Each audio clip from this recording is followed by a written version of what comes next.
usok, unti-unting naglalaho.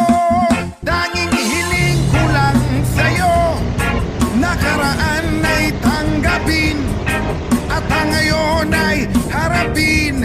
Ang bukas mo'y darating pa, kaya't huwag sanang damdamin, pagkat ito'y payo lamang mula sa akin, kaibigan na sa'yo'y nagmamahal.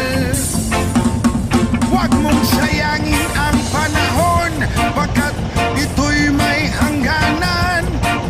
Buksan mo ang pintuan kasama ng iyong puso.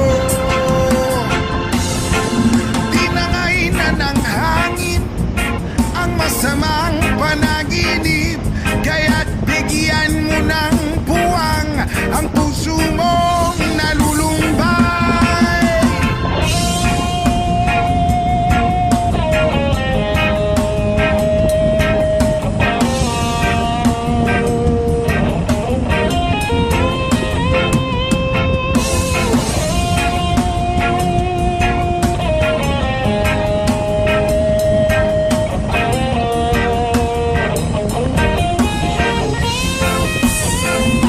Kaya't huwag sanang damdamin, pagkat ito